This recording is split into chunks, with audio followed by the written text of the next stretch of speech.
statements on the last week on the road and then till today?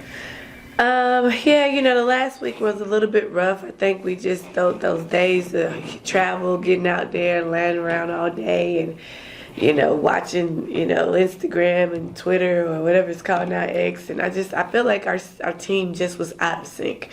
Our agendas was a little different. I think we were all chasing personal goals at that point. And so we start the game off like that with our personal desires. And then we try to kind of combine at the end and go on a run.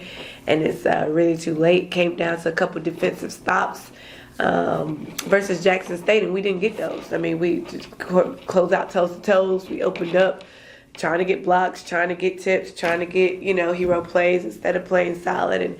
And those possessions really hurt us down the stretch, and people threw the free throw line and fouled. And I think the game was called really well both ways. Just think they had tougher finishers. So it may seem like we were shooting more free throws and we ended up shooting 30, but it was because we missed a shot. So we shot 2. And they shot less because they were and ones for them. And so they were really tapping away at that lead very quickly. But I feel like the game was called fair. We just on the road, we didn't finish, and we had a lead, and we needed to sub, and in the process of subbing, we just kind of got to a place where we couldn't sustain the run. So we really kind of, this week we got to a place where we understand this is our consistency.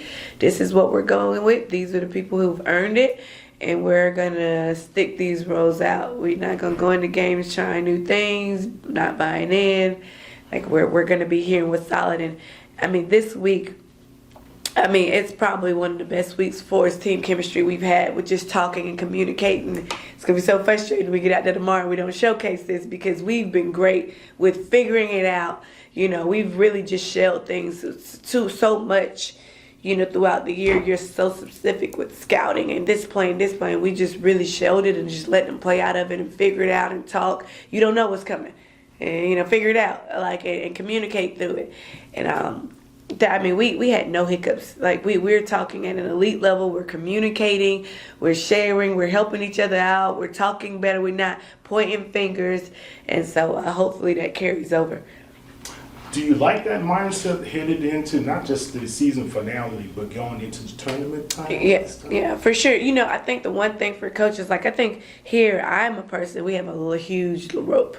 I give a huge rope. I'm all the way to the end, exploring, trying to pull and figure out and grow kids and grow people. And when you're trying to be a part of this team and you're not being selfish and you're not bought into your own ego, it really, really works. If it does, if you do have those, it's friction, because you see light and it's like, well, I'm going to grab to go. All of those stories where, they're in the den, the thieves den, and all the ghosts, and it's like, don't grab to go, don't touch, don't be greedy, take what you can and get out of there. When we're playing like that, we're successful. We're not trying to grab all the go, and we're not trying to be greedy, and we're trying to play as a team and a unit. And we're locked into that space. I think it's really hard to guard us. When we start feeling like, oh, I'm supposed to be scoring, it's an air ball, I look bad. Or, oh, I missed that rotation, I'm going to foul. Oh, it wasn't me. I'm like, great leaders want it to be them. I want it to be my mistake because I know I can fix it, And I told my team going into this, it's like, I won't fail you. So it's okay if it's my mistake. I'll take the blame on it. I will not fail you. I just need you guys to comply and to fight. And we just left out of practice with that mentality, and they were 100% there right now. So I'm excited about what we're going to do. What's the health of your team at this time? We're not really healthy. Obviously, my point guard is still, out with concussion protocol. I don't know. It's been 4 weeks now, so we're still dealing with that. So I don't know where we're going to be at, but I do think that, next person up mentality. The kids have found their role. I guess, obviously, the couple of games that we played with them, it's been 4 weeks now. So it's like I was half a season at this point, half a conference season. So we're learning to adjust and play through it. Would you love to have her? Yes, but, in 4 weeks, she should come back at this point. When she comes back for 1 week, what do you really have? So I do think that the team has rallied around that. And that concept, and they're playing really hard. We have some people who are sick and out. I don't know what their status is because I haven't really heard from them, but other than that, I mean, I think we're rocking and rolling. I mean, I think that the bug is out here for everybody right now. I mean, I feel like I'm, every now and then, I'm looking at people and they're sneezing. So there's going to be stuff, but it's stuff with everybody, What I care about right now is the core that I have. Not physical health, but mental health. Where they are, where they're spiritually, where they're mentally. Because if we have a good core and they can keep them there, which we do right now, we're going to be really successful. And so that's more of my focus right now, and keeping those kids happy and enjoying this. Because I think so often we get in this space where we're uptight and we're not playing our best because it's like, oh, I can't lose it. And it's like, no, we've been down before. We've been on the ropes before. Like, you're enough. You are enough. This is the best experience for this. It's written for us. Go after it and get after it. Like, you're prepared for this. Everything, the ups and downs of this season has prepared for us. And you can't say that there's a team that's been in situation highs and lows that is more prepared than us. Blowouts, close games, late second, down to the minute, walking, taking it, snatching it from somebody, walking down a 15-point lead. Like, we've done it all. I'm excited, and I just reminding them to be fresh and free and enjoy this moment. Like, we weren't here 2 years ago. Right. This is our first time. So, like, enjoy this space. Like, you have done some historic things this year. You do get to be proud of that. It doesn't mean we're not going to work hard, but we do get to celebrate it. How much did not having a game yesterday help with postseason preparation? I think it was excellent in recovery and rest. As we get down the stretch and you're depending a lot of minutes on some of these kids. We had a couple kids who played 40 minutes both games, 38, 37, 40. So being able to rest and recover when you were talking about SWAC conference championships where it's back-to-back days, and you're playing within literally 24 hours of each game. It's cool that we get this bye coming in to the tournament and other teams don't. So we have to take advantage of that for sure. Mr. Holloway? Yeah, hi, Coach. Nice to meet you. Nice to meet you. I'm with the SWAC Network. Just a quick question for you. In regards to, finishing out the season basically on the road for almost a month. Yeah. The big thing that I know is that it's been the first quarters for your team so Yeah. far. It's been kind of a low point for you. You've averaged roughly 15% shooting wise. Yeah. How big is that going to be for you? To have a good start on a road against, a rival team in Prairie View, and they're trying to, get back off the schneid after a couple weeks, in the loss column at home. I'll see that for them. Yeah, it is. It's a huge factor that we're trying. We spent a lot of time shooting this week. We spent a lot of time getting back to our shot fatigue. Is something that kind of, I feel like, honestly, this is probably the least amount I've skill trained in a year as a head coach, even as an assistant, because we were shooting so well early on. You just kind of bypass it. And so I think I got back to what I know wins, and the hard work and the labs and consistency and the things that create toughness. And we spent a lot of time doing that this week, and so hopefully that showcases when we step on the court again. But you're correct. We are addressing our efficiencies and the lows that it takes and how long it's taking us to get going. That keeps teams in the game. And so we talked about like the possession awareness. I guess we'll generate a lot of shots, but there's some shots that we have to have. And so we're trying to build consistency with that too. So hopefully that showcases. We shot a lot this weekend. Hopefully everybody's gotten back into their shot fatigue, because it's different, right? You start feeling wear and tear on your body. You pulling a little to the left, you pulling to the right. You've got to figure out what it takes now. The way you made your shot early on in the season, it may not be the same towards the end. You may have to give a little something here, stick your release, bend your knees, hold your stableness, contract your core. Like, there's a lot that goes into your shot that we don't practice on towards the end of the year because we just get kind of confident in it. But again, I always say basketball is a simple game of geometry and habits. Like, you have to remember what you do. And so hopefully with our shot fatigue, we really kind of got back into that space, and we're fixing that moving forward. To kind of add on to that point, you're facing Prairie View that's been kind of in the lower third on their side shooting the basketball. So how big would it be for you defensively, being one of the better teams in the SWAC from a defense standpoint, to really continue to make them struggle more offensively because they average almost below 6 points per game coming down the stretch, and they're trying to find their way to make into the top 10 for Atlanta. Yeah, Prairie View is one of those like bubble teams where it's, their record may reflect it, but it was very similar to who we were last year, but they're still in the game. Extremely competitive, highly talented roster. It could go either way for them. So I think I lost them on the Zoom. It could go either way for them. So I think that's the important thing, is just kind of figuring out for sure, like, can we stop them? Because they're so similar to what everybody else does in the SWAC. They play exactly the same way, and so they can get hot or cold. I just think the other teams have been a little bit more consistent with the point guard space spot, and that helps them get going. But I think they demand so much of their point guard, it's really hard for them to get in a natural flow, and they kind of burn out. So being able to stop them early and adjust, regardless if you're getting stops, you have to score to beat Prairie View.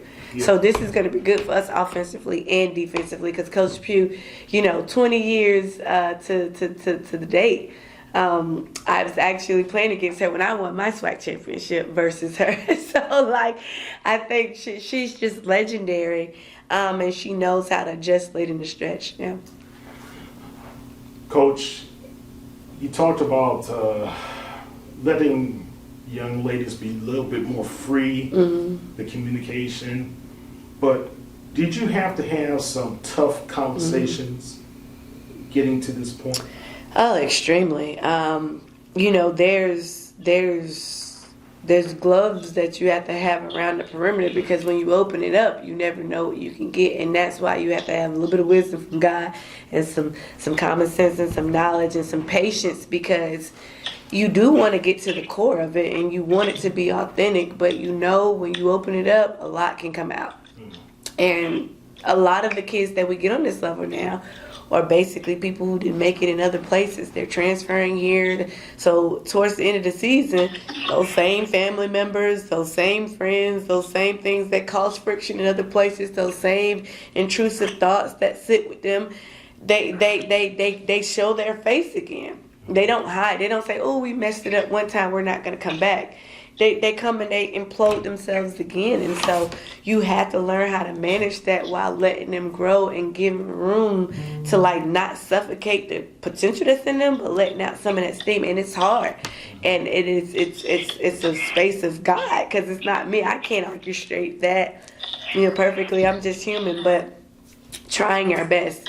So we've definitely had tough conversations. We definitely have very hard talks, but everybody that know me, I'm French Jean, I'm Senna. We gonna deal with it right away. We're gonna, I'm not combative, but I am confrontational. So we address it, we handle it, and we try to build from there. Because the point is, it's okay to have conflict. If everybody's on the same mission, ultimately, regardless of the conflict, are we trying to win? When your conflict is just like a relationship, when your point and your ego matters more than the healthiness of the relationship, then that's when we need to go to a different way. If whatever you got going on is more important than the growth of the team, well, then that's when we've got to move past you. And so I guess need to ask this: who are you going to rely on in those tough times? Because season finale, when you get to the tournament, is one and done if you don't continue on. Which one of the players or multiple players are you going to really rely on their leadership to help get through those difficult times? Because adversity will be there.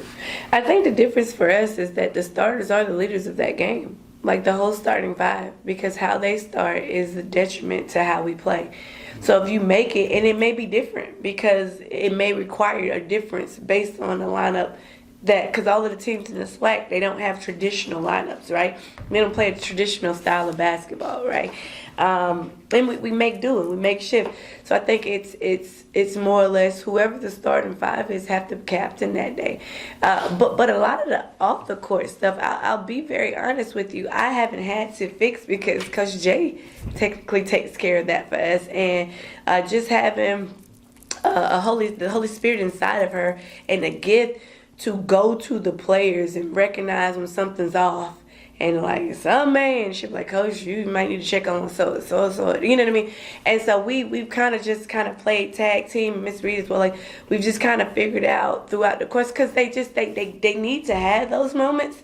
They need to be free to have them, but we need to make sure that we're keeping them in a conducted, safe space. You know what I'm saying? So it's been good for me because I got to coach this year.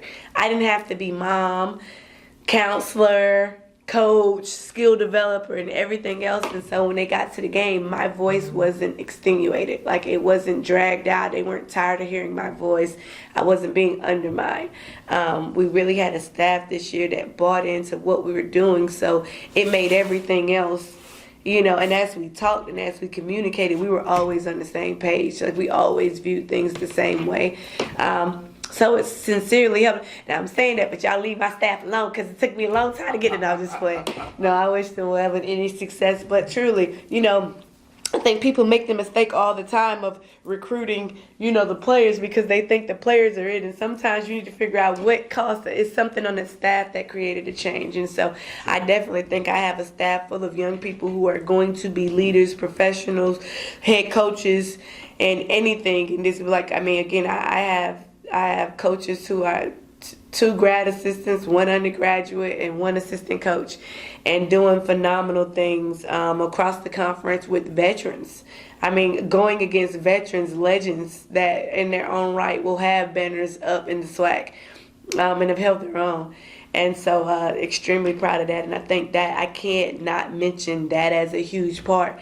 And the players, you know, nowadays, these kids as adults, you can't fluff them. You better know what you're talking about. You know, if you don't know, they'll call you out right away. You can't hide. You can't just over talk them. You know, just scream back. That don't work no more. Like, you got to know what you're talking about. And so they do. And so extremely proud of being in this space. If I had to stop and everything ended right now, I would say my staff is the real MVP. Mr. Holloway, do you have any more questions? Yeah, so I guess kind of piggyback, I kind of came back in. You're having a great t-shirt day too. Thanks. I appreciate it. Coming into the season, I'm not sure it was already asked, but you were picked to finish 9th. And you're tied for 2nd. What has been, I'm sure it always is a team sport, and there's a lot of, you know, good things that happened for you this year that has come into fruition as a coach. What has been the really good bright spot for you that you have seen come to flourish in these 3 years, you know, as you were saying, to basically bring your system that's now being fulfilled to a degree in your success in year 3 at the issue at this current point in time? I mean, I think it's the mentality, right? The culture, you know, that's important. Like, I mean, you know, when I came here, we probably were a semester away from not being able to compete in the postseason because our APR was like not really, you know, and we just last year campaigned for 1,000 points. And I think just the mentality of, even though it's hard, like, excellence is what Coach Skeete, excellence is what TSU, excellence is what women's basketball stands for. And yeah, I get a lot of flack across campus. She's rough, she's mean, she's what, but like, they know that there's a standard. So eventually, like, it keeps their crowns on. Like, it teaches them to not walk in a room and just be second best and be okay with it. Like, it's controlling the mentality that they won't be average forever. You know what I mean? Like, it's really, and I say some of the greatest players, like Michael Jordan, will never be fat. He just won't. And that's no disrespect. Just because there's a mentality inside of him that he doesn't need the camera to push. And if you could trigger that in anybody, in anything, that's what you want. Because if you could live a life of greatness, so much more comes out of that. You know what I mean? So much more of a legacy. And so that's something that I kind of push to. I'm very proud of, like, these kids, whether they fulfill the standard or not, whether we fail in the game or not, like, they could talk basketball. They can run it, they can teach you, they can give you insight, like, they understand. They know how to stand in front and speak. If it came down to explaining something, they can, they articulate it, they're bold, they don't run. If you're around me more than 1 or 2 years, like, shrinking is not an option. So I'm grateful for that opportunity. I know those things don't matter much more with NIL deals and all of that, but there's still a few of us who still care about the presentation of after. For the next 40 years, they'll be able to rely on something, whether it's a scripture or a sprint to get back in shape or a teaching moment. They'll have something, they'll have tools to be successful. And I think it's magnificent to be able to say you can do that and win. I appreciate that answer. You mentioned in your previous question you were asked about coaching legends, and you're going up against Coach Pugh, who this is now her 25th year in the SWAC consistently, consecutively. What does it mean as a head coach and as a woman head coach that has been successful at this level for a long time to go up against her? What does that mean to you as a head coach for yourself? When I think of Coach Pugh, I obviously think of my coach, Coach Walker, so that's, and just her longevity and how she was able, because she was up and coming, when I was coming out, and like I told him earlier, 20 years today, or not today specifically, but 20 years ago, I was actually, playing the game that took her the back-to-back championship away, and she ended up winning after the next year after, and so. It does feel a lot like just the growth of knowledge and wisdom to even say that I have grown to a space that can stand even close to the sidelines of the clipboards of people like Coach Pugh is, my team may fight harder, but the knowledge and the wisdom that lady has seen and information, it would take years to really grasp. But, to be able to test my knowledge against hers and scheme and stuff, it's a great experience for me every time, and I don't take it lightly. I actually came to HBCU because, Coach Walker was a black woman, an African-American woman, and she was like, yeah, you can come. And it was my first time really wanting to be coached as a head coach. And so I turned down where I was going to come have that experience. And so I'm definitely grateful for it. And it's great to see women continue to want to lead people who look like us. With it being Women's History Month as well, let's talk about, how a historic season that you've had, something that a start we haven't seen since the 80s. Yeah. And you being a part of that, you heading that, and going to your first, possible NCAA tournament. Let's talk about all that history mean to you. It's a great question because everything has been so intense since I've been here. I probably haven't had a chance to sit back and reflect and feel like things were going good because it's always been the grind.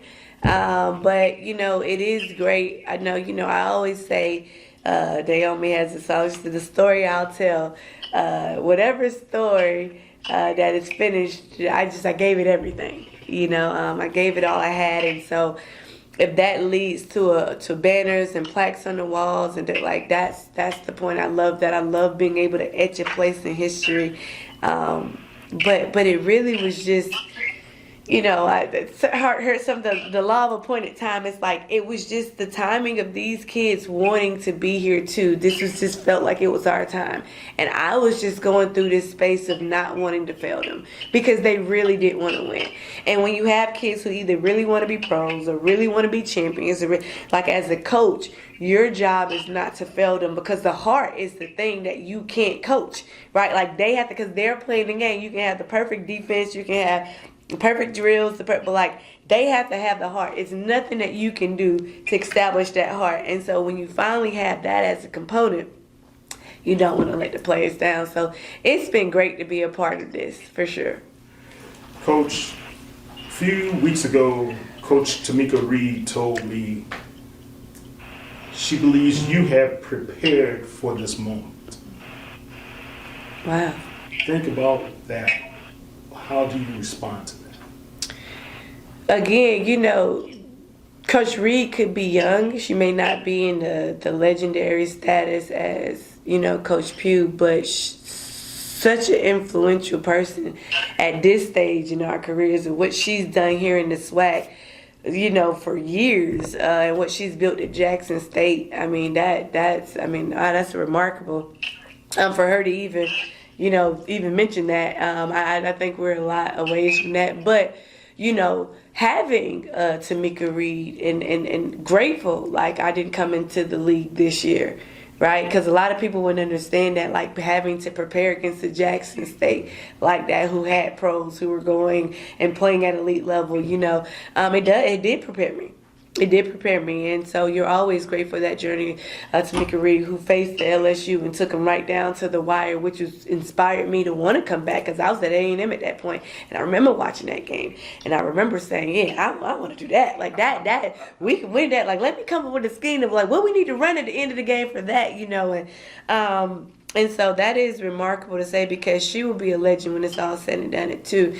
And so just because she's meant so much to women's basketball and the SWAC and getting it to the place that it is, that is huge accolades coming from her and very much appreciated. I honestly I stand in a space of gratefulness for the work that she's done to help me prepare for that. Isn't it kind of ironic that Women's History Month is this month and women's basketball and how does that kind of add to fuel to the fire of women? The Women's Month is a lot of basketball, a lot of a lot of it.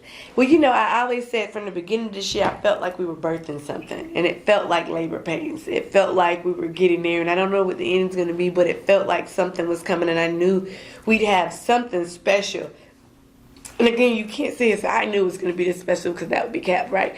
But I knew we were birthing something. You could feel that the Lord was preparing us for something. And the kids were buying it, and they were doing the work, and some things are orchestrated that when it's appointed time, it just flows into everything that makes sense, and it's really hard for you. You couldn't have doctored this up yourself. But if you look across, you got Dawn Staley, you got your Kim Mulkey, like women are doing phenomenal things in this country, especially when it comes to women's basketball. And so it's so fun to be a part of something or a legacy or a riffle, a feather in time or whatever it is that could get us to make something historic. And like, think about how great that is. Like, I just seen Norfolk State. They went undefeated in their conference, and what a history and a banner that they'll be able to put up in that space, and they're HBCU, and the kids on that team, they get to speak of that legacy and be a part of that for life. It's like, man, these are areas that a few years from now were lost in the sauce. Like nobody really knew about. They didn't talk about what's going on in the MEAC. They didn't talk about the CIAAs. They weren't talking about the SWAC, and now they are. And so it's a fun time, and you're grateful that these kids get to feel like, and I think there's a BCIC tournament coming up now with the, black schools, and it's going to be like, there's a space for these kids to keep their crowns on, like we're fighting for something.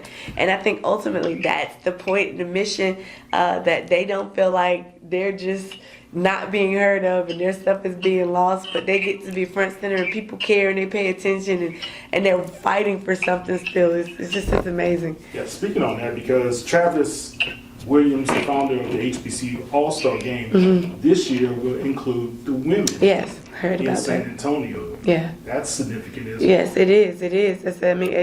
It's fun to just see how much it's mattered that these kids get to see what we're doing has a point at, when I first got here, this place kind of felt like everybody was trying to figure out what's next, and basketball was the last thing on their mind. And so because basketball was the last thing on their mind, it was hard to get a rally cry of them to fight and work hard because they were seeing the light at the end of the tunnel, and it didn't have nothing to do with dribbling, and so it's been really fun to see all of these kind of things pop up in this life, so it gives kids a reason and a motivation. The fans came out, I say it every time, I love TSU, like, they helped us man Thursday nights. Like the students, the city, like they came out for us. Like they showed up and then they retweeted everything we were doing too. So they made sure they continued to show the support. And we really appreciate that because we didn't know how. And I know there's some schools in the SWAC that probably hated Thursday, and Friday and the Saturday split with the men on Monday. But for us, I mean, we had a time. We had a time. And so it's really great to be in that space where, your kids feel valued and they feel like they're showing up for people who want to see them and the city loves them and stuff. Like it's been a phenomenal year, and we can't take credit for all of that, but you know, we've our guest coaches would come out and bring their church members and bring, I mean, you know, our president came out, split on the wood and sit in the courtside seat, but to sit on the bench with the team and to hoorah with them in the locker room, you know, and to take the time out and to be in the huddles and clapping the girls up and high-fiving them before warm-ups. Like, TSU is just a special place because where does that happen at, right? It happens here. Awesome. Yeah. Okay. Well, any last questions, Mr. Holloway? We done. Last one? I'm good. Okay. Last one. What about Sylvester this past? You know, again, Coach Jay, you know, she actually had organized, he was supposed to come and be a guest coach for us. He was actually supposed to, and unfortunately, he had to cancel his plans. Which game was that? It was the one where the president came. Yeah, the president. So we were going to have the president here and Sylvester Turner. He ended up canceling his plans, and he couldn't make it. He had some things come up, and how gut-wrenching is that, you know, because you don't really get to say goodbyes. But, you know, him replacing Sheila and now, you know, having to figure out, like, and just having two solid people for years that, you know, were community-based and community-based for real.